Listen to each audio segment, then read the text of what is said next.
Grâce à votre analyse de marché ainsi que l'analyse des acteurs de votre écosystème, vous avez collecté énormément d'informations concernant vos utilisateurs, prospects, clients ou ambassadeurs.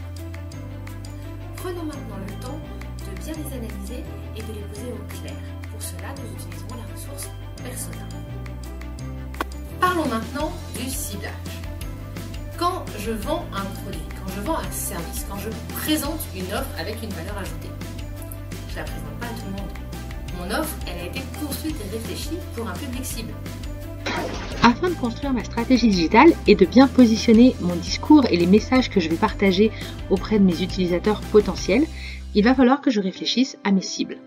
Une fois que j'ai identifié la cible, je vais catégoriser ces personnes en sous-groupes. On va appeler ces sous-groupes des segments. Des segments, c'est des groupes de personnes qui vont avoir des comportements homogènes. Donc ça peut être parce qu'ils ont les mêmes besoins ou les mêmes attentes, parce qu'ils ont des lieux de vie différents, parce qu'ils ont des usages du produit différents.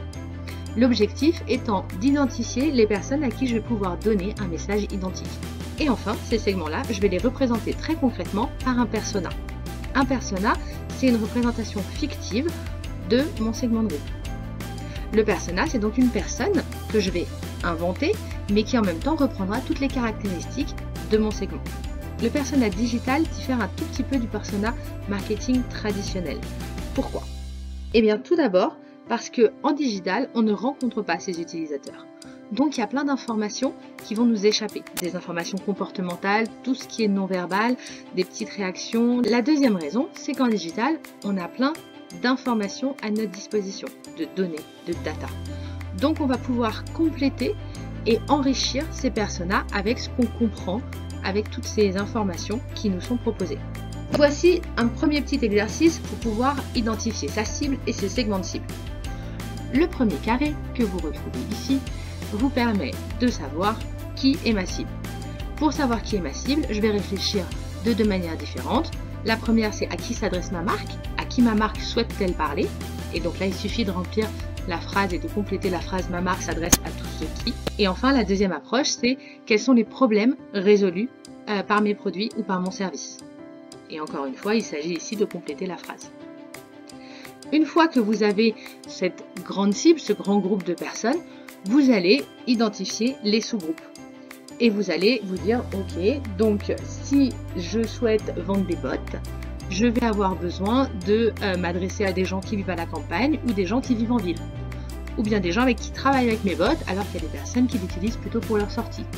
Toutes ces personnes-là ne vont pas avoir les mêmes usages, ils ne vont pas avoir les mêmes attentes, c'est quand ils ne vont pas recevoir le même message. Et c'est comme ça que je vais les positionner en sous-groupe.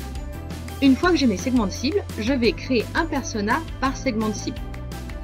Normalement, un persona suffit. Si vous voulez aller plus loin, dans le futur, vous pourrez en créer plusieurs, mais normalement, un persona suffit par segment de groupe. Ce persona, comme vous le voyez, il est un peu plus complexe que ce que certains ont pu voir si vous savez ce qu'est qu'un persona. Donc, je vais reprendre les notions traditionnelles qui sont la photo du persona, qu'elle va me permettre de visualiser la personne, d'avoir un visage en tête quand je vais commencer à construire mes contenus ou ma stratégie. Là, je vais reprendre les informations traditionnelles du marketing qui sont le nom et le prénom de la personne, sa situation familiale, son parcours, sa personnalité et son storytelling, son histoire, comment est-ce qu'elle va rentrer en relation avec la marque. Une fois que j'ai travaillé ça, je vais également m'intéresser à son rêve, sa vision ou sa mission. Alors là, j'ai mis 3 mots qui veulent dire à peu près la même chose et qui vont prendre tout leur sens en fonction que vous travaillez sur du B2C ou du B2B. La notion ici est de se dire quelle est l'ambition réelle de la personne, quel est son rêve ultime, quelle est son envie à elle. Est-ce qu'elle a envie de trouver la sérénité? Est-ce qu'elle a envie de faire le tour du monde? Est-ce qu'elle a envie de devenir le chef de son entreprise? On est vraiment ici sur sa motivation intrinsèque très profonde et très personnelle. Elle est très difficile à trouver, je sais, mais en même temps, ça va vous permettre de proposer un message qui va avoir la bonne subtilité. Une fois qu'on a travaillé ce rêve et cette vision, on va aller travailler sur les besoins et problèmes rencontrés qui vont justifier l'interaction avec la marque ou bien l'achat du produit ou du service. On va ensuite comprendre ce qu'il veut faire avec ce produit ou ce service en travaillant les objectifs et les attentes.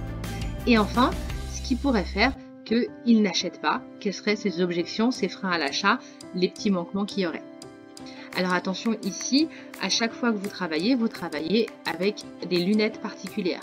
Là, on n'est pas sur les lunettes de comment je retravaille le produit, on est vraiment sur les lunettes du message marketing que vous allez proposer sur le web. Et enfin, on va arriver sur la dernière partie qui est les compétences et les comportements digitaux. Est-ce que cette personne a plusieurs périphériques, tablette, smartphone, ordinateur fixe? Est-ce qu'elle les utilise souvent ou pas? Est-ce qu'elle est intéressée par les nouvelles applications qui sortent? Bref, quel est son comportement digital? Tous les petits détails que vous pouvez nous donner ici seront très très utiles pour la suite. Et enfin, on arrive sur les points de contact. Les points de contact, ce sont tous les endroits où je vais pouvoir retrouver mes utilisateurs. C'est-à-dire, est-ce qu'ils vont beaucoup sur les réseaux sociaux? Est-ce qu'ils sont abonnés à certains journaux? Quelles sont les applications qu'ils utilisent? On peut aussi ici mettre des points de contact offline. Est-ce qu'ils vont à des salons? Et dans ce cas, lors du salon, il va peut-être falloir que je fasse en sorte de collecter leurs mails ou bien de les suivre après de manière digitale, etc., etc. Donc pour conclure sur le persona, on comprend qu'on est dans une logique d'entonnoir. On va d'abord aller voir la vision de la personne, son ambition profonde. Ensuite, on va comprendre son identité. Et là, ça correspond à ce que beaucoup d'entre vous auront appris en marketing traditionnel. La deuxième ligne va nous permettre de mieux personnaliser notre discours et de mieux savoir comment mettre en place nos campagnes d'action. Et enfin, la troisième ligne nous permettra de mieux identifier les leviers d'action qu'il faudra travailler et quelles sont les attentes que nous, marques, nous pouvons avoir sur la compréhension générale de l'outil ou sur l'usage qu'il fait de certaines technologies. Vous l'aurez compris, le persona, c'est une représentation fictive. Pourquoi est-ce que c'est important que le persona soit une représentation fictive? Parce que ça va vous permettre d'éviter les biais. Autrement dit, si vous imaginez une vraie personne et que vous vous fâchez avec cette personne ou qu'elle fait quelque chose qui n'est pas en accord avec vos valeurs, qui vous fâche d'une manière ou d'une autre, eh bien, vous n'allez pas interagir de la même manière avec votre persona par la suite.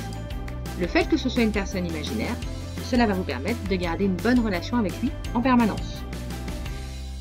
Pour construire ce persona, vous allez vous appuyer sur des vraies données, des données qui sont à votre disposition.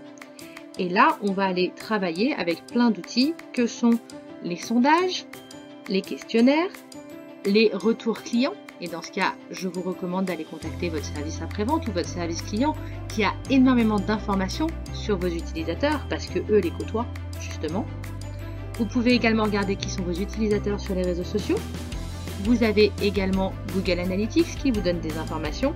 Bref, vous avez plein d'informations qui sont disponibles et où vous pouvez aller mieux comprendre qui sont vos utilisateurs et donc mieux compléter vos personas. Comme je vous le disais, l'objectif du persona, c'est d'être amélioré en permanence. On le travaille à un moment T pour certaines actions, mais la réalisation de ces actions va nous permettre d'améliorer et de peaufiner le persona. Il faudra donc y revenir régulièrement. Avec cette identification claire de votre cible, des sous-groupes qui la composent, segments de cible, et des personas que nous avons créés, nous pouvons maintenant beaucoup mieux nous projeter dans les discours à construire, les informations à partager et les leviers à utiliser. Si vous avez du mal à compléter ces personas parce que vous ne trouvez pas l'information nécessaire dans vos ressources, si vous souhaitez que l'on revoie ensemble vos personas, contactez-moi.